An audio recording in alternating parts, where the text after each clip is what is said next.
Hi friends, ఒక urban naxalite journalist ముసుగు వేసుకున్నటువంటి ఒక అర్బన్ నక్సలైట్ ఉత్తరాది దక్షిణాది విడిపోవాలి అన్న భావజాలాన్ని అండర్ కరెంట్ గా చెప్తూ చేసినటువంటి వీడియో కింద ఎంత భయంకరమైన విషపు కామెంట్స్ వచ్చాయో నేను మీకు ఇప్పుడు డిస్ప్లే చేసి చదివి వినిపిస్తాను. విని తరించండి, ఆలోచించండి, మీకే తెలుస్తుంది ఎంత భయంకరమైన అర్బన్ నక్సల్స్ ఉన్నారో. ఉత్తరాదిని దక్షిణాదిని అంటే ఉత్తర ప్రాంతంలో ఉండే రాష్ట్రాలను దక్షిణాదిలో ఉండే రాష్ట్రాలను విభజించాలి, అసలు సపరేట్ కొత్త దేశం చేసేసేయాలి దక్షిణాది రాష్ట్రాలను అని చెప్పి మాట్లాడడం. ఇటువంటి భయంకరమైన భావజాలం ఉన్నటువంటి వాళ్ళు, అటువంటి వాళ్ళ వీడియోల కింద రాసినటువంటి కామెంట్స్ నేను మీకు ఇప్పుడు డిస్ప్లే చేయబోతూ ఉన్నాను. ప్రతిదానికండి, ఏ చిన్న ఒక రచ్చ వచ్చినా, చిన్న ఇష్యూ వచ్చినా, పెద్ద ఇష్యూ వచ్చినా, ఏదొచ్చినా కొంతమంది ఏం చేస్తుంటారంటే ఉత్తరాది దక్షిణాది విడిపోవాలి, విడిపోతేనే దక్షిణాది బాగుపడుతుంది, అసలు దక్షిణాది రాష్ట్రాలు ఒక ప్రత్యేకమైన దేశంగా కావాలి అని భయంకరమైన కుట్రపూరితమైన భావజాలాన్ని, తీవ్రవాద భావజాలాన్ని ప్రజలలో ప్రచారం చేస్తూ ఉంటారు. ఇది చాప కింద నీరులాగా అలా అలా అలా వెళుతూ ఉంటుంది. మీకు గుర్తుందా, ఒకానొక జర్నలిస్టు లైవ్ టీవీలో మాట్లాడుతూ వెంకయ్య నాయుడు గారిని రాష్ట్రపతిని చెయ్యలేదు కాబట్టి, ఆ టైంలో ద్రౌపది ముర్ము గారి పేరు ప్రకటించారు కదా, ఆ టైంలో ఈయనకి ఏమిటేమిటో అయిపోయి ప్యాంట్లోకి ఏదో తొండదూరినట్టుగా అయిపోయి తెలుగు జర్నలిస్ట్, పెద్ద న్యూస్ ఛానల్, అందులో కూర్చొని ఎందుకే ఇలాంటివి జరిగినప్పుడే అనిపిస్తుంది, కొంతమంది అంటుంటారే ఉత్తరాది దక్షిణాది విడిపోవాలి అని చెప్పి, అటువంటివన్నీ కరెక్టే అని చెప్పి అనిపిస్తుంది అన్నట్టుగా మాట్లాడేస్తున్నాడండి. మ్యాటర్ ఏంటంటే వెంకయ్య నాయుడు గారిని రాష్ట్రపతిగా ప్రకటించలేదు, ఒక ట్రైబల్, ఒక ఆదివాసీ మహిళ ఆమెను రాష్ట్రపతిని చేస్తున్నటువంటి సందర్భం అనమాట అది. ఆ టైంలో కక్కినటువంటి విషయం అది. అంటే ఏ సమస్య వచ్చినా, నీకు ఏది సమస్యగా అనిపించినా, కేంద్రం మీద నిర్ణయం తీసుకుందా, నీకు సమస్యగా అనిపించింది అనుకో, వెంటనే ఇది తీసేయడమేనా? వరలోంచి కత్తి తీసినట్టు ఈ తీవ్రవాద భావజాలాన్ని తీసేయడమేనండి. ఇన్ఫాక్ట్ నేను చెప్పిన ఆ జర్నలిస్ట్ అర్బన్ నక్సలైట్ కాదు, ఆ జర్నలిస్టు ఒక పార్టీకి చెందినటువంటి నాయకులకు మద్దతుగా ఉండే జర్నలిస్టు. బట్ ఇప్పుడు నేను మీకు డిస్ప్లే చేయబోయే కామెంట్స్ అన్ని కూడా పచ్చి అర్బన్ నక్సల్ చేసినటువంటి వీడియో కింద ఉన్నటువంటి కామెంట్స్ నేను మీకు డిస్ప్లే చేస్తాను. మీరేమో మనం దేశం గురించి మాట్లాడుతూ, ధర్మం గురించి మాట్లాడుతూ, లేదు ఒక ఇతిహాసం ఛానల్లో నల్లమల్ల రహస్యం అని చెప్పి ఒక వీడియో చేశానయ్యా, 1940s ఎంత కష్టపడి మన పెద్దవాళ్ళు అడవిలో వెళ్లేవాళ్ళు అని చెప్పి వీడియో చేశాను చూడండి అయ్యా అంటే, ఆ వీడియో చూడడానికి కూడా మీలో చాలా మందికి ఓపిక ఉండదు, ఒక కామెంట్ రాయడానికి ఓపిక ఉండదు, ఒక లైక్ కొట్టడానికి ఓపిక ఉండదు. కానీ దేశ వ్యతిరేకంగా పనిచేసేవాళ్ళు, ఉగ్రవాద భావజాలంతో పనిచేసేవాళ్ళు ఎంత యాక్టివ్ గా పనిచేస్తున్నారో నేను మీకు ఇప్పుడు చూపిస్తాను. హిందీ భాషను తీసుకొచ్చి ఏదో బలవంతంగా రాష్ట్రాల నెత్తిమీదేసి రుద్దేస్తోంది కేంద్ర ప్రభుత్వం అన్న ఒక ఫీలింగ్ క్రియేట్ చేసే ప్రయత్నం చేయడం. ఒక తమిళనాడు వాడు తప్ప ఇంకెవడు అనడం లేదండి, తమిళనాడు వాడు అంటున్నాడు కాబట్టి కాంగ్రెస్ పాలిత రాష్ట్రాలు కొన్ని ఉంటాయి కదా, వాళ్ళు ఏమన్నా అనే ప్రయత్నం చేస్తూ ఉంటారు. దాదాపు మన భారతదేశంలోని అత్యధిక రాష్ట్రాలలో త్రిభాషా విధానం ఉంది. ఒక తమిళనాడులో మాత్రం 2 భాషల విధానం చాలా సంవత్సరాల నుంచి ఉంది. తమిళము ఇంగ్లీషు మాత్రమే వాళ్ళు చదువుతాము అంటారు. హిందీ ప్రవేశపెడతామంటే అక్కడ నాయకులు ఒప్పుకోరు. హిందీ బోర్డుల మీద నల్ల పెయింట్ పూసినటువంటి మహానుభావులు, మహనీయులు తమిళనాడు నాయకులు. హర్యానా ఫర్ ఎగ్జాంపుల్ 3 భాషల విధానం ఉంది. అలాగే కన్నడకు ప్రాధాన్యత ఇస్తూ 3 భాషల విధానాన్ని కర్ణాటక అనుసరించింది. NEP 2020 అండి, నేషనల్ ఎడ్యుకేషన్ పాలసీ 2020 ఏం చెప్పింది, ఏ భాషను కూడా బలవంతంగా విధించకూడదు అని చెప్పి కేంద్ర ప్రభుత్వం సూచించింది. ఇట్లా నరేంద్ర మోదీ గారు చాలా బ్రాడ్గా నరేంద్ర మోదీ గారు వెళుతూ ఉంటే, వీళ్ళు నరేంద్ర మోదీ గారి మీద విషం చిమ్ముతూ మరోపక్క వీళ్ళ తీవ్రవాద భావజాలాన్ని చాలా తెలివిగా జనాల మెదళ్లలో ప్రవేశపెట్టడానికి ప్రయత్నం చేస్తున్నారు. ఆ స్టాలిన్, ఆ నాయకుడు ఎంత భయంకరమైన భావజాలం ఉన్నవాళ్ళంటే, హిందీ వద్దట, హిందీ గనక వాళ్ళ పిల్లలు నేర్చుకుంటే ఎక్కడ చెడిపోతారో, హిందీ మా నెత్తిమీదేసి రుద్దుతావా, ఉత్తరాది వాడి భాష మా నెత్తిమీదేసి రుద్దుతావా, మాకు అస్తిత్వం లేకుండా చేస్తావని డైలాగులు. మరి ఇంగ్లీష్ అండి, ఇంగ్లీష్ ఎక్కడ పుట్టిందిరా? ఇంగ్లీష్ ఈ దేశంలో పుట్టిందా? పుట్టలేదు కదా. ఇంగ్లీష్ వేరే ఇంకెవడో దేశంలో పుట్టింది కదా. ఆ దేశంలో పుట్టినవాడు 200 ఏళ్ళు కదా మన నెత్తి మీద వేసి తొక్కి పరిపాలించి మనకు మానవ హక్కులు లేకుండా చేశాడు. అందుకే కదా వాడిని తరిమేసి స్వాతంత్రం తెచ్చుకున్నాం అని చెప్పి మాట్లాడుతున్నాం. మరి వాడి భాష నీకు ముద్దయినప్పుడు మన భారతదేశంలో ఉన్నటువంటి మరొక భాష నేర్చుకోవడానికి ఏం సమస్య వస్తుంది ఇక్కడ? నువ్వు కావాలంటే రివర్స్ లో సలహా ఇవ్వు. ఏమని, ఉత్తరాది రాష్ట్రాలలో కూడా మీరు దక్షిణాది ప్రజలు మాట్లాడే ఒక భాషను అక్కడ ప్రవేశపెట్టి విద్యార్థులు నేర్చుకునేలా చూడండి. తద్వారా ఉత్తర భారతము దక్షిణ భారతము అన్న ఆలోచనే లేకుండా మొత్తం భారతదేశమే అన్నటువంటి ఆలోచన మరింతగా దృఢపడుతుంది, మరింతగా బలపడుతుంది, నేషనల్ ఇంటిగ్రిటీ మరింతగా బలపడుతుంది అని చెప్పి అట్లా నువ్వు సలహా ఇవ్వు. తెలుగు, తమిళము, కర్ణాటక అంటే కన్నడ భాష, మలయాళము, ఈ భాషలను కూడా వాళ్లకు పెట్టి ఇందులో ఏదో ఒక భాష సెలెక్ట్ చేసుకోండి అని ఉత్తరాది రాష్ట్రాలలో ఉండే విద్యార్థులకు కూడా చెప్పండి. అట్లా మేము హిందీ నేర్చుకుంటాం, ఉత్తరాది రాష్ట్రాల్లో ఉండేవాళ్ళు ఒక దక్షిణాది భాష నేర్చుకుంటారు. తద్వారా మనందరం భారతీయులమే అన్నటువంటి ఈ భావన మరింతగా దృఢపడుతుంది భవిష్యత్ తరాలలో అని ఒక బ్రాడ్ థింకింగ్ ను ఇచ్చే ప్రయత్నం చేస్తావా? నువ్వు అలా కాకుండా నీ భాష నా నెత్తి మీద రుద్దుతావా, కాబట్టి నేను నిన్ను ఒప్పుకోను, నాకు సపరేట్ దేశం కావాలి, ఇట్లా మాట్లాడతావా? ఒక్కసారి ఈ కామెంట్స్ చూడండి. ఆ కామెంటర్స్ యొక్క పేర్లు నేను మాస్క్ చేసి పెట్టాను, అవసరం లేదు మనకు వాళ్ళ పేర్లు. కామెంట్స్ ఎలా ఉన్నాయో చూడండి. ఎక్కడో మధ్య ఆసియా నుండి వలస వచ్చిన ఆర్య బ్రాహ్మణ మనువాదులు ఇక్కడే ఉంటున్న ద్రవిడులపైన పెత్తనమేంటి? సౌత్ ఇండియన్ పీపుల్స్ మేల్కొనండి, మన హక్కులు మనం తెచ్చుకోవాలి, గుజరాతీ వాడికి మనం బందీలు కాకూడదు, స్టాప్ హిందీ ఇంపోజిషన్ అంట హ్యాష్ట్యాగ్. చూడండి ఎంత భయంకరమైన భావాలు. మధ్యాసియా నుంచి వలస వచ్చారటండి ఆర్య బ్రాహ్మణ మనువాదులు. అర్థమవుతుందా? అసలు ఈ ఆర్య ద్రవిడ థియరీయే ఫెయిల్ అయింది, ఫ్లాప్ అయిపోయింది. దాన్ని భుజాన వేసుకుని ఇంకా ఎలా మోస్తూ ప్రచారం చేస్తున్నారో చూడండి. స్టాప్ హిందీ ఇంపోజిషన్ అంట. Next, you are right. ఎవరిని? ఆ వీడియో చేసిన వ్యక్తిని అంటూ, యు ఆర్ రైట్, దక్షిణాది రాష్ట్రాలు ఏకం కావాలి, తిరుగుబాటు రావాలి అట. తిరుగుబాటు రావాలా? ఇది చూడండి, 2 తెలుగు రాష్ట్రాల్లో భాషా ఉద్యమాలు రావాలి, అది కవులు, రచయితలు, మేధావులు పునాది వేయాలి, లేదంటే మన అస్తిత్వానికి ప్రమాదం. Next, Stalin is the only courageous leader who stood against to this అట. దేనికి? ఇప్పటివరకు మనం మాట్లాడామే, హిందీని ఏదో బలవంతంగా రుద్దుతున్నారు అన్న భ్రమ కల్పించే ప్రయత్నం చేస్తూ ఉన్నారండి కొంతమంది. తమిళనాడులో ఎక్కడ కూడా హిందీని బలవంతంగా నెత్తిమీద రుద్దలేదు, రుద్దాలనే ప్రయత్నమూ చేయలేదు. అర్థమవుతుందా? తర్వాత, ఈవీఎం తీసేసి బ్యాలెట్ ఓటింగ్ పెడితే మన ఓటుకు విలువ వస్తుంది, లేకపోతే జమిలీలో దేశం మొత్తం కేడీ చేతుల్లోపలికి వెళ్ళిపోతుంది. అర్థమవుతుందండి? ఎంత భయంకరమైన వాళ్ళు ఉన్నారో చూస్తున్నారా తెలుగు సమాజంలో? ఈవీఎం తీసేసట బ్యాలెట్ ఓటింగ్ పెట్టాలట. బ్యాలెట్ ఓటింగ్ పెడితే వీళ్ళు గెలుస్తారండి? ఎవరో ఆ కామెంట్ రాసిన వ్యక్తి. లేకపోతేనట దేశం మొత్తం జమిలీలో కేడీల చేతుల లోపలికి వెళ్ళిపోతుందట. అంటే ఇంత విషయం అండి. తర్వాత, దీనికి పరిష్కారం ప్రత్యేక దేశం. ఏది? సౌత్ ఇండియా అట. చూస్తున్నారా ఎంత తీవ్రవాద భావజాలమో ఇది. తర్వాత ఇంకెవడు ఐ లవ్ సౌత్ ఇండియా అని రాశాడు. చెప్పు తీసుకొని కొట్టేవాడు ఎవడు లేక ఈ గాడిదలు ఇలా పేటరైపోతున్నారండి. ఐ లవ్ ఇండియా అని చెప్పి రాస్తావా, ఐ లవ్ సౌత్ ఇండియా అని చెప్పి రాస్తావా? పోనీ అక్కడ కాంటెక్స్ట్ ఏమిటి? టూరిజం కోసం ఏది బాగుంటుంది, ఉత్తర భారతదేశమా దక్షిణమా అని అడుగుతున్నారా? లేకపోతే ఆహార పదార్థాలకు ఏది బాగుంది అని అడుగుతున్నారా? అది కాదు కదా విషయం అండి. ఉత్తరాన్ని దక్షిణాన్ని ఆ ప్రాంతాన్ని విభజించాలి, యుద్ధం రావాలి అనేటటువంటి విషయం అన్నమాట. విషపూరిత భావజాలానికి వీళ్ళందరూ మద్దతు పలుకుతూ ఉన్నారు. చూడండి, ఉత్తర భారతదేశంలో వారికి దక్షిణాది వారంటే చులకన. ఇదొక బండబూతండి, ఒకటి క్రియేట్ చేసి పెట్టారు. నేను ఉత్తర భారతదేశంలో చాలా చోట్ల తిరిగాను. ఉత్తర భారతదేశంలో ఉన్న వాళ్లకు ఉద్యోగాలు ఇచ్చే ఆ సిస్టంలో కూడా నేనున్నాను. చాలామందికి ఉద్యోగాలు ఇచ్చాం, చాలా చోట్లకు వెళ్ళాను. ఉత్తరాది ప్రాంతాలలో ఎక్కడ కూడా ఎవ్వరు కూడా నన్ను చులకనగా చూడలేదు దక్షిణాది వారిని. చూడండి, దక్షిణ భారతదేశానికి ఆర్థిక స్వయం ప్రతిపత్తి ఉండాలి. ఇవే అండి అన్నీ. దేశాంగా విభజించాలి దక్షిణాది రాష్ట్రాలను అనే విషపు బీజాలు అన్నమాట ఇవన్నీ కూడా. భారతదేశంలో ఉన్న ప్రతి రాష్ట్రానికి ఆర్థిక స్వయం ప్రతిపత్తి ఉంది కదా. అంటే పూర్తిగా ఏ రాష్ట్రంలో జనరేట్ అయ్యే సంపద ఆ రాష్ట్రంలోనే ట్యాక్స్గా ఖర్చు పెట్టుకోవాలి అని అంటే దాన్ని దేశం అని పిలుస్తారు, రాష్ట్రం అని చెప్పి పిలవరు కదండి. ఒక ఫెడరల్ స్ఫూర్తితో మనం ముందుకెళ్తూ ఉన్నాం, అవునా కాదా?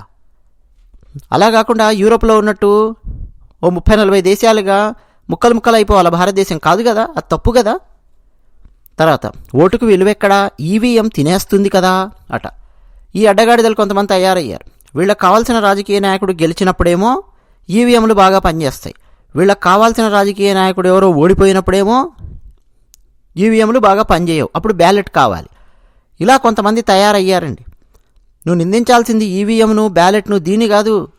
అసలు ప్రజలకు దగ్గర అవడానికి ఎవరెవరు ఏమేం ప్రయత్నాలు చేస్తున్నారనే చూడాలి. ఒకసారి ఓడిపోతారు ఒక నాయకులు, ఒకసారి గెలుస్తారు, అది సర్వసాధారణమైన విషయం. దానికి నువ్వు టూల్స్ని బ్లేమ్ చేస్తానంటే ఎట్లా? ఇలాగే బ్లేమ్ చేసి అరవింద్ కేజ్రీవాల్ ఇలాగే పిచ్చి మాటలు మాట్లాడి ఖర్చు అయిపోయాడు లాస్ట్కి.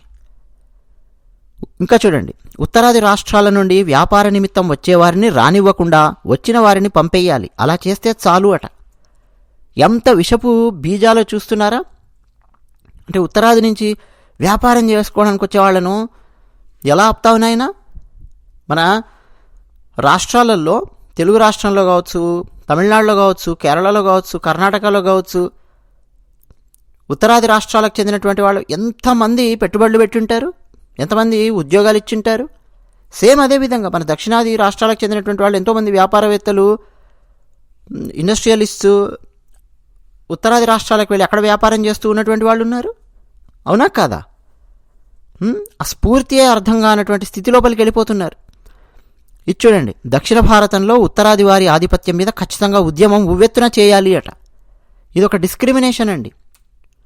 అలాగే మీరు వాస్తవాలు చెప్పారు, కేవలం నాయకులు చొరవ చూపితే సాధ్యపడదు, ఏ ఉద్యమమైనా ప్రజల సహకారంతోనే విజయం లభిస్తుంది, నాకెందుకులే అనుకుంటే ఉత్తర భారతీయుల కాళ్ల కింద బానిసలుగా బతకాల్సి వస్తుంది, భవిష్యత్తు తరాల జీవనం మరీ దుర్భరమవుతుంది, ప్రజలు ముందున్న ముప్పును గ్రహించి ఉద్యమిస్తేనే ఫలితం లేదా అధోగతి అట. ఇవన్నీ అండి ఎర్రచక్క భావజాలాలు, కమ్యూనిస్టులు నింపినటువంటి పైత్యము. తమిళనాడులో భయంకరంగా ఇటువంటి పైత్యాన్ని నింపి పెట్టారు. మన తెలుగునాట ఏం తక్కువ కాదు. పెరియార్ ఫ్యాన్సు, ఈ హేతువాదము, నాస్తికత్వం పేరు మీద చాప కింద నీరులాగా భారతదేశానికి వ్యతిరేకంగా పనిచేసే వర్గం ఒకటి నిరంతరం పనిచేస్తూ ఉంటుంది. అందరు నాస్తికులను నేను అనడం లేదండి. ఎవరైతే ఇట్లా వ్యతిరేకంగా పనిచేస్తూ ఉన్నారో వాళ్ళ గురించి మాట్లాడుతున్నాం. మేము దక్షిణ విముక్తిని కోరుకుంటున్నాము అట. చెప్పు తీసుకొని పడేయాలి మన కొట్టాలి ఒక్కొక్కండి. విముక్తి కోరుకోవడం ఏంటండి? దేని నుంచి విముక్తి కోరుకుంటున్నారా గాడిద? తర్వాత దేశ ప్రజలను సమానంగా గౌరవంగా చూడకపోతే దేశం విచ్ఛిన్నం అవుతుంది అట. సమానంగా గౌరవంగా ఎందుకు చూడడం లేదండి? గౌరవంగా చూస్తున్నారు కదా, అందరినీ గౌరవంగా చూస్తున్నారు. అంటే నిరంతరము మన భారతదేశంలో ఇటువంటివి ఏదో ఒకటి క్రియేట్ చేసే ప్రయత్నం కొన్ని శక్తులు చేస్తుంటాయండి, దుష్ట శక్తులు. అర్బన్ నక్సల్స్ చేస్తూ ఉంటారు. వాళ్ళ మాయలో కొంతమంది పడి ఇలా గిలగిలా తన్నుకుంటూ ఉంటారు. దేశ ప్రజలను సమానంగా గౌరవంగా చూడకపోతే దేశం విచ్ఛిన్నం అవుతుందట. సమానంగా ఎవరు చూడడం లేదండి. తర్వాత దక్షిణాది రాష్ట్రాల ప్రజల కళ్ళు తెరిపిస్తున్నారు. నాయకులారా, ప్రజలారా, బానిసలమవుదామా, పోరాడదామా, ఆలోచించండి అట. ఇవన్నీ రష్యా విప్లవాలు, చైనా విప్లవాలు, పనికిమాలిన విప్లవాలు, ఎర్రచక్క భావజాలాలు ఇవన్నమాట. తర్వాత ఇది చూడండి, హిందీ సౌత్ మీద రుద్దడం చాలా ప్రమాదం, డెలిమిటేషన్ చాలా ప్రమాదం. దక్షిణ భారతీయుల ఆత్మగౌరవం, హక్కులు కాపాడాలంటే దేశ విభజన జరగాలి. దక్షిణ భారతీయులు మరో స్వాతంత్ర్య ఉద్యమం ప్రారంభించాల్సిందే అని చెప్పి ఒక అడ్డగాడిద. తెలుగువాడు వీడు తెలుగులో చక్కగా రాశాడు చూసారా. మరో స్వాతంత్ర ఉద్యమము ప్రారంభించాలట దక్షిణ భారతీయులు. అంటే ఎంత విషపు భావజాలము చూస్తున్నారా. తీవ్రవాదం అండి ఇది, పచ్చి తీవ్రవాదం ఇది. పోలీసులు ఇలాంటి వాళ్ళని గల్లా పట్టుకొని తీసుకెళ్ళి లోపల బారేయాలి, కేసు పెట్టి కుట్ర కేసు పెట్టాలి. ఇలాంటి వాళ్ళ మీద భారతదేశానికి వ్యతిరేకంగా పనిచేస్తున్నారు అన్నటువంటి కుట్ర కేసు పెట్టి లోపల బారేయాలి. ఇలా 1970s, 60s ప్రచండ వేగంతో జరగకపోవడం వల్ల నక్సలిజం అనేది 80s, 90s వచ్చేసరికి 2000 వరకు భయంకరంగా వ్యాపించింది భారతదేశంలో. దాన్ని పెకిలించాలి అని అంటే ఇప్పటి వరకు ఇంకా కింద మీద పడుతున్నారు. చూస్తున్నారా పరిస్థితి. ఇటువంటి భావజాలాలను, భావాలను అడ్డుకోకపోవడం వల్ల. తర్వాత వీడు చూడండి, దక్షిణ భారతదేశం సెపరేట్ కంట్రీగా ఫామ్ కావడం వల్ల మాత్రమే సౌత్ ఇండియాకు న్యాయం జరుగుతుంది అట. తీవ్రవాదులు మాట్లాడే భాష ఇది. చూడండి ఇంకోడు, I agreed with you madam, separate South India only answer for the issue అట. అంటే ఎవరో మేడం గారు వీడికి చెప్తూ ఉన్నారు, అర్బన్ నక్సలు ప్రత్యేక దక్షిణ భారతం కావాలి అని చెప్పి తీవ్రవాదం ప్రచారం చేస్తున్నారు. We want south Indian country అట, సౌత్ ఇండియా కంట్రీ. ఇంకోటి చూడండి, ప్రజలకు పెట్రోలు, డీజిల్, గ్యాస్ ధరలు, నిరుద్యోగం, ట్యాక్సులు, ద్రవ్యోల్బణం, విద్య, వైద్యం, ఆరోగ్యం ఇలా ఇవేమీ పట్టవు. ఎలక్షన్స్లో ముస్లిము జై శ్రీరామ్ అంటే చాలు మళ్ళీ వీళ్ళే గెలుస్తారు అట. చూస్తున్నారా ఎంత విషయం నింపుతున్నారో. గత 10 సంవత్సరాల నుంచి ఎంత కష్టపడిందండి కేంద్ర ప్రభుత్వము భారతదేశాన్ని ప్రపంచంలో ఆర్థికంగా 5వ స్థానంలో నిలబెట్టడానికి ఎంత కష్టపడి ఉంటుంది. ఎన్ని కోట్ల మరుగుదొడ్లు కట్టారు ఈ భారతదేశం లోపల గత 10 సంవత్సరాలలో.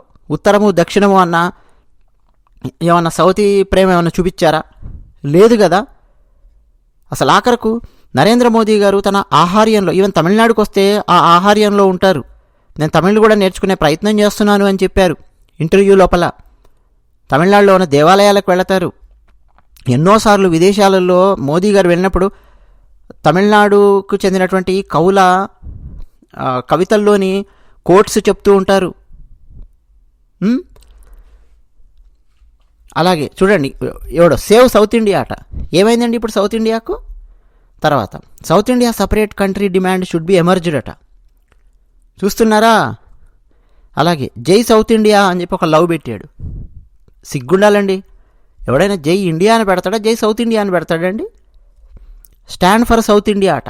అంటే ఏదో అయిపోతోంది దక్షిణ భారతదేశానికి అన్న ఒక ఏదో ఇబ్బంది అయిపోతుంది అన్నటువంటిది ఒకటి క్రియేట్ చేసి, ఒక ఫాల్స్ సిచ్యువేషన్ క్రియేట్ చేసి దాని నుంచి ఉద్యమాలు అని ప్రజలను రెచ్చగొట్టడము అర్బన్ నక్సల్స్ చేసే పని ఇది. ఇంకోటి చూడండి, గుజరాతీ సైకో మీడియా భక్తులు ఇప్పుడు చెప్పండి మోదీ జై అని చెప్పి లాఫ్ సింబల్స్ అన్నమాట. గుజరాతీ సైకో అట. ఎవరండి సైకో ఇక్కడ?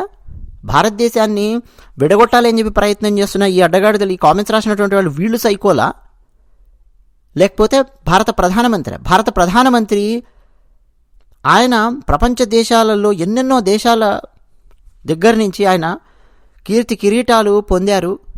ఎన్నెన్నో దేశాలకు చెందినవారు భారత ప్రధానమంత్రిని తమ మిత్రుడిలాగా చూస్తూ ఉన్నారు, ఎంత గౌరవంగా చూస్తారు. ఈ అడ్డగాడిద సైకో అని రాస్తున్నాడు. అది కూడా గుజరాతీ సైకో అట. మళ్ళీ వీడు తెలుగువాడు, వీడికి ఎంత విషయం ఉంది చూడండి. గుజరాత్ మన దేశంలో లేదండి? మన దేశంలో ఉందా లేదా? గుజరాత్ మన దేశంలో ఉంది. అయితే గుజరాతీ అని చెప్పి అట్లా ఒక ముద్ర వేసి ఇట్లానా రాయడం? తర్వాత అసలు సపరేట్ దేశం కోసం కొట్లాడాలి అనే జ్ఞానం ఇంకా రావట్లేదు మన దక్షిణ రాష్ట్రాల లీడర్లకి, ప్రజలకి. ఇప్పుడైనా మేల్కోవాలి అట. ఏం చేయాలరా మేల్కొని? సపరేట్ దేశం కోసం కొట్లాడాలన్న జ్ఞానంతో కొట్లాడాలా? తీవ్రవాదం అంటారా గాడిద దాన్ని? ఇంకొకడు, దక్షిణాది రాష్ట్రాల నుంచి ఉత్తరాది రాష్ట్రాలని అడుక్కు తినేట్టు చేస్తున్నారు, ఉత్తరాది రాష్ట్రాలకు అవమానంగా లేదా అట. ఏం అవమానంగా ఉందండి? తర్వాత ఇంకొక ఆయన, తమిళనాడును చూచి మన తెలుగు వాళ్ళు ఈ విషయంలో ఎంతో నేర్చుకోవాలి అట. ఏం నేర్చుకోవాలి? తమిళనాడు నాకు హిందీ వద్దు అంటే మనం కూడా హిందీ వద్దు అనాలా? వాడు హిందీ వద్దు అని చెప్పాను కానీ మనం హిందీ వద్దు అనేద్దామా? మన తెలుగు పార్టీలు, తెలుగుదేశం, జనసేన, వైఎస్ఆర్సీపీ, భారతీయ రాష్ట్ర సమితి అన్నీ కలిసికట్టుగా ఈ విషయంలో ముందుకు రావాలి. మన రాష్ట్ర అస్తిత్వాన్ని కాపాడుకుంటూ తోటి సహోదర తమిళ ప్రజలకు మద్దతు ఇవ్వాలి. హిందీ వద్దు, తెలుగు, తమిళ, కన్నడ, మలయాళం ముద్దు అని చెప్పి వీడు రాస్తూ ఉన్నాడు. మళ్ళీ అందులో బీఆర్ఎస్ని కలిపాడు. తెలుగు రాష్ట్రాన్ని విభజించడంలో ముందున్నటువంటి బీఆర్ఎస్ని కలిపాడు. అరే తెలుగు వాళ్ళల్లోనే ఒకరికొకరికి పడనటువంటి పరిస్థితి తీసుకొని వచ్చారు కదా, కారణాలు ఏమైనా కానీ. మళ్ళీ బీఆర్ఎస్ని తీసుకొని వచ్చి కలిపాడు. కలిపి ఒక ఉద్యమం తీసుకురావాలి వీళ్ళందరూ కలిసి అని చెప్పి రాస్తున్నాడు. ఏం ఉద్యమం తీసుకురావాలి? తర్వాత ఈ పనికిమాలిన బీజేపీ ప్రభుత్వాన్ని, దాని ఉత్తరాది తాబేదారులను వదిలించుకొని మన దక్షిణాది రాష్ట్రాల అభివృద్ధిని, ఆర్థిక వ్యవస్థను రక్షించుకోవాలి అంటే మనం ఉత్తర భారతదేశం నుంచి విడిపోయి ప్రత్యేక ద్రవిడ దేశంగా ఏర్పడడమే. ఈ ఉద్యమానికి కేసీఆర్ గారు నాయకత్వం వహించాలి అని చెప్పి ఒకరు రాశారు. తాబేదారు అన్న పదం ఉపయోగించారంటే గుర్తుపెట్టుకోండి, వాడు పక్కాగా కమ్యూనిస్టుల మాయలో, కమ్యూనిస్టుల మత్తులో పడ్డాడు అని చెప్పి అర్థం. తాబేదారు అన్న పదం అండి గత 25 నుంచి 30 సంవత్సరాలు నేను చదివింది చెప్తున్నాను. దినపత్రికలలో కానీ, రకరకాల వ్యాసాలలో, పుస్తకాలలో, ఈవెన్ కమ్యూనిస్టులు రాసినటువంటి వ్యాసాలు, పుస్తకాలు కూడా చదివాను. వాళ్ళ మాటలు చాలా విన్నాను. ఏం చేస్తున్నారు వీళ్ళని. తాబేదారు అన్న పదం ఉపయోగించాలంటే వాడు బై డిఫాల్ట్ కమ్యూనిస్ట్ అని చెప్పి అర్థం చేసుకోండి. ఆ పదాన్ని అట్లా తయారు చేసి పెట్టారు. ఏది బూర్జువా, భూస్వామ్య, మనువాద, బ్రాహ్మణవాద ఎట్లా తయారు చేసి పెట్టారో ఈ తాబేదారులు అన్నది కూడా. తర్వాత హిందీ సబ్జెక్టు మన పిల్లలకు భారం, మన పిల్లల మీద రుద్దాల్సిన అవసరం లేదు అట. గాడిద గుడ్డేం కాదు. మాట్లాడుతున్న నేను, ఇది వింటున్నటువంటి మీలో చాలామంది తెలుగు, హిందీ, ఇంగ్లీషు చదువుకొని వచ్చిన వాళ్ళమే కదండి. మన స్కూల్ లోపల మనకేమన్నా భారం అయ్యిందా? మనకేమన్నా నష్టమయ్యిందా? మనమేమన్నా కోల్పోయామా? ఏమీ కోల్పోలేదు. హిందీ నేర్చుకోవడం వల్ల కొన్ని కోట్లాది మంది ప్రజలతో కనెక్ట్ అవ్వగలుగుతూ ఉన్నాం మనము, ఇంకొక భాష అదనంగా నేర్చుకోవడం వల్ల. అరే హిందీ ఏంట్రా బాబు, ఇంకా అదనంగా ఇంకొక భాష నేర్చుకో, ఇంకో భాష నేర్చుకో సామర్థ్యం ఉంటే. స్కూల్ లోపల త్రిభాష సూత్రం అనేది ఎప్పటి నుంచో ఉంది. ఈరోజు కొత్తగా భారతీయ జనతా పార్టీ తీసుకొచ్చింది ఏం కాదు. ఇంకా భారతీయ జనతా పార్టీ నరేంద్ర మోదీ గారు మాతృభాషలకు ఎక్కువ విలువిస్తారు. మాతృభాషలు నేర్చుకోండి, మాతృభాషలో విద్యా విధానమే ఉంటే బాగుంటుంది, దాని గురించే ఎక్కువ మాట్లాడతారు. అలాగే హిందీని కానీ దేన్ని కానీ ఏ భాషను కానీ ఎవరు నెత్తి మీద రుద్దాల్సిన అవసరం లేదు అన్న కోణంలోనే వాళ్ళు కొత్త విద్యా విధానాన్ని తయారు చేశారు. We need a separate South India country అట. ఏం విషమరా నాయన ఇదేంటి? Hindi is not a classical language, only Telugu, Tamil, Kannada, Malayalam, Odia and Sanskrit as per constitution. Hindi is a కలగూర గంప, means mixed vegetable. Both Hindi and Urdu derived from Hindustani language consisting of Shauraseni, Prakrit, Khariboli, Sanskrit, Persian and Arabic. How can it be a national language అని చెప్పి వీళ్ళు interpretation అండి. తెలుగులో లేవండి తత్సమము, తద్భవము. తెలుగులో సంస్కృతం నుంచి వచ్చినటువంటి పదాలు ఇవన్నీ లేవా? ఇవన్నీ విషం నింపడానికే భాషలతో. ఇంకోటి చూడండి, ఎస్ మీరు చెప్పింది మేడం, సౌత్ ఇండియా ఉద్యమం మొదలవుతుంది అట. జై south India, solution is simple, we need separate country for southern states అట. ఉగ్రవాదులండి వీళ్ళందరూ. United states of south India అట. వీడు ఇంకొక ఉగ్రవాది. So better we get separate from north. వీడు ఒక పచ్చి ఉగ్రవాది. ఈ కామెంట్ రాసినవాడు ఉగ్రవాద భావజాలం ఇదంతా కూడా. దేశాన్ని విభజించాలి అని చెప్పి ఆలోచన విధానమే ఉగ్రవాద భావజాలము. అసలు మన భారతదేశంలో అసలు ఇందిరాగాంధీ గారు ఎందుకు మరణించారండి? ఇందిరాగాంధీ గారు ఏం చేయడానికి వెళ్ళి మరణించారు? ఎవరి మీద ఆమె కోపం తెచ్చుకొని, ఎవరి మీదకి ఆమె సైన్యాన్ని పంపించి ఆమె మరణించారు? ఆలోచించండి ఒకసారి. ఉగ్రవాదుల మీదకి. ఎవరా ఉగ్రవాదులు? ఏం చేయాలనుకున్నారు? వాళ్ళ లక్ష్యం ఏంటి? ఇప్పటికీ పనిచేయట్లేదా? భారతదేశంలో రకరకాల చోట్లలో ఉండి దేశాన్ని ముక్కలు చేయాలని చెప్పి వాళ్ళని ఉగ్రవాదులు అని చెప్పి పిలుస్తుంది ప్రభుత్వం. ఇగో వీళ్ళందరూ ఉగ్రవాదులు. Better we get separate from north అంట. మరో వేర్పాటు ఉద్యమానికి సిద్ధపడాలి అట. రామాయణ కాలం ఇది చూడండి నేను మీకు చాలాసార్లు చెప్పింటా. రామాయణ కాలం నుండి కూడా ఉత్తరాది చూపించేది దక్షిణాదిపై బానిసత్వమే. ఒరే నాయన బాకు జటా ఉండదురా నాయన, బానిసత్వమే అని రాశాడు. సరే, అప్పుడు కూడా ఆ గ్రంథంలో మన లంకను ఏంటేంటి మన లంకను ఏమిటేమిటేమిటేమిటేమిటి మన లంకను బ్రాకెట్లో సౌత్ అంతటా అట. సౌత్ అంతటా కలిపి లంక అట. లంకలు వేసాడు వీడు. ఆంధ్రప్రదేశ్ను, కర్ణాటకను మొత్తం అన్నింటినీ తీసుకెళ్ళి లంకలో వారేశాడు. అత్యంత ఉన్నతంగా అభివృద్ధి చెందిన దేశంగా, పుష్పక విమానం కలిగిన దేశంగా వర్ణించారు. కానీ తప్పెక్కడ జరిగింది? ఎందుకు అప్పటి నుంచి ఇప్పటి వరకు మన మీదే బతుకుతూ మన మీదే అజమాయిషీ చేస్తున్నారు ఉత్తరాది వారు? అప్పటి నుంచి అంటే వీడి ఉద్దేశం రామాయణ కాలం నుంచి అంటే రాముడు నార్త్ ఇండియను, మన రావణాసురుడు సౌత్ ఇండియను, మనం మంచోళ్ళము, రాముడు వచ్చి రావణాసురుడిని చంపాడు అంటే నార్త్ ఇండియన్స్ వచ్చి సౌత్ ఇండియన్స్ని కొట్టారు, చంపారు. ఇదనమాట ఈ భావజాలం. విషపు భావజాలం, విష వృక్షాలు రాసినటువంటి వాళ్ళ భావజాలం. ఎంత ప్రమాదకరమైన వాళ్ళ సమాజంలో తిరుగుతున్నారు చూడండి. తెలుగు సమాజంలో United states of south India అనే కొత్త కంట్రీ రావాలి అట. దేశంలో హిందీ భాషే ఉండాలి, తర్వాత దేశంలో హిందువే ఉండాలి. ప్రజలారా ఈ ప్రభుత్వంతో జాగ్రత్త. హిందీ భాషే ఉండాలి ఈ దేశంలో అని ఎక్కడా చెప్పలేదు మోదీ గారు. ఈ దేశంలో హిందువే ఉండాలి అని చెప్పి ఎవరూ చెప్పలేదు. సబ్కా సాత్ సబ్కా వికాస్ అన్నారు. ఇంకొక ఆయన చూడండి, excellent analysis madam. I use to say similar thing in late 1980s. Even propose చేసేట వీడు. ఎవరికి ప్రపోజ్ చేసేవరా? Even proposed separate south with only common defence and science and technology at national level అట. 1980sలో ఇలాంటి విషయాలు చెప్పేవాట వీడు. ఎందుకు చెప్పేవాడంటే అప్పుడు ఎర్రచొక్క భావజాలం విపరీతంగా విస్తృతంగా ఉండేది, నిరుద్యోగం ఉండేది. ప్రభుత్వము ఫారిన్ ఇన్వెస్ట్మెంట్స్ కోసము డోర్స్ ఓపెన్ చేసేది కాదు. నిరుద్యోగులు ఎవడు పడితే వాడు ఇలాగే దేశ వ్యతిరేకంగా మాట్లాడేవాడు. అప్పట్లో కనీసం పట్టుకోవడానికి కూడా స్కోప్ ఉండేది కాదు. ఇప్పుడు దొరుకుతారు కదా వీళ్ళు. అనాదిగా అరేబియన్ కంట్రీస్ నుంచి వచ్చిన ఆరియన్ బ్రాహ్మిన్స్ అప్పుడే సౌత్ ఇండియాకి ప్రైవేట్లను తరిమేశారు. ఇదొక ఫాల్స్ థియరీ బిల్డ్ చేసి పెట్టారండి. బ్రాహ్మణులట అరేబియన్ కంట్రీస్ నుంచి వచ్చారట, ఆరియన్ బ్రాహ్మిన్స్. మళ్ళీ ఉత్తరాది ఓడు దక్షిణాన్ని పాలించడం ఏంది అట. తెలుగు వాళ్ళండి, మన తెలుగు వాళ్ళలో ఉన్నారు ఇలాంటి వాళ్ళు. ఇట్లా ఎన్ని కామెంట్స్ అండి.